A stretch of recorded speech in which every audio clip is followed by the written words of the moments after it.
This morning on The Dish, a chef known worldwide for his inventive take on Indian cuisine. Growing up in Mumbai, Floyd Cardoz planned on a medical career until a love of food put him on a different path.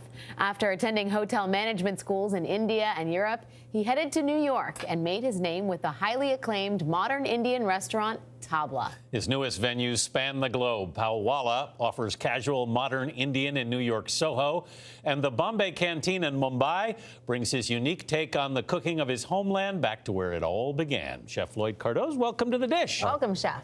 Thank you for having me. Tell us about this fantastic spread. So we're going to start you off with a cocktail, one of my favorites on our menu called Johnny Be Good, which is black label scotch with honey and coconut water, a bit of lime. It's very handsome.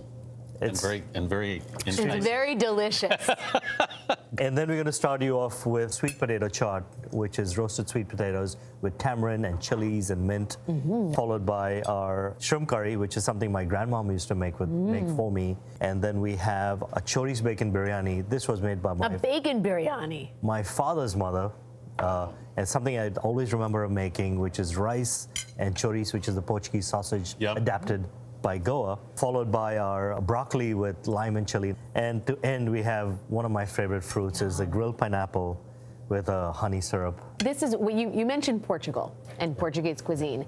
When people think of Indian food, I think they have a kind of a monochromatic sense of it. But in fact, the food of Kerala, of Goa, is influenced very much by European cuisine. Tell us more about it. So the Portuguese were in India for over 300 years, which most people don't realize. My restaurant's called Pao Walla, and Pao is the bread that the Portuguese brought to India, which is now all over India. Yeah.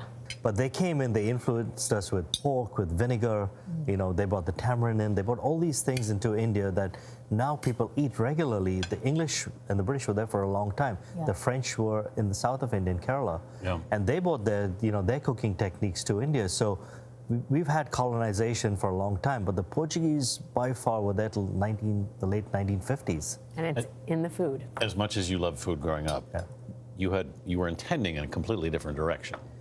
Yeah, I was in the sciences. You wanted to be a doctor. I wanted to be a doctor. I wanted to be a biochemist, and I read a book called it was called Hotel by Arthur Haley. Arthur Haley, yeah. And when I read that book, I was like, wow, this is so much fun, because I loved food growing up. Food was a big part of my life, and I said, oh, I could go work in a hotel, I could be in hospitality, I could eat whatever food I wanted. Yeah. Right, you were And then I started cooking and realized that I was really good at it. Yeah. And I was like, wow, I'm really good at this. Maybe I should stay in this. Well, but in India, traditionally, women are the ones who cook. Right. And you were on track to become a doctor. How difficult was it to leap into a role that isn't necessarily lauded in the same way in Indian culture? It was very, very hard, because when I went into the business and I worked in the kitchens, I was working 6 days a week, 14 to 16 hours a day. I lost all my friends. People didn't want to hang out with a cook. Yeah. So that was really hard. So that's when I realized that, you know what, India was not for me. You had to leave. And I had to leave. Yeah. So I went to Switzerland. I studied in Switzerland. My brother tried to bring me to the United States. I refused to come here. You came here for a wedding in the end. I came, finally, he convinced me to come for a wedding, and I came, gave myself a date, say, okay, if I don't get a job, I'm going to leave and go back. A day before I was supposed to go back, I got a job. And you introduced Indian food to New Yorkers in a way that they'd never really tasted it before.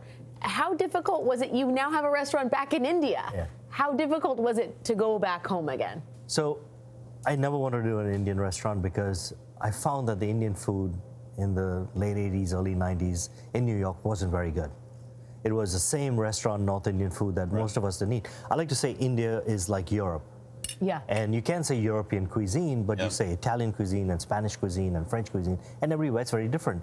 So going back to India and bringing this back was very important to me. But I realized that New York too needed this. Chef, as I ask you to sign the dish, as is custom, I'll ask you if you could share this meal with any figure, past or present, who would it be? So I would actually like to share this meal with a fictitious family. Oh, so there is a book called The 100-Foot Journey. Okay. And it's made into a movie. Yes. And I did the food for the movie. And it's a great movie. And the chef in that book, Hassan, his story is very similar to mine. So I would like to see what his inspirations are and how he feels my food. I love this idea. Yeah. Jumping into a parallel universe. Yes. Chef Floyd Cardoz, creative, to the end. Thank you, and good luck with the new restaurant. Thank you. For more on Chef Cardoz and the dish, head to our website at cbsthismorning.com.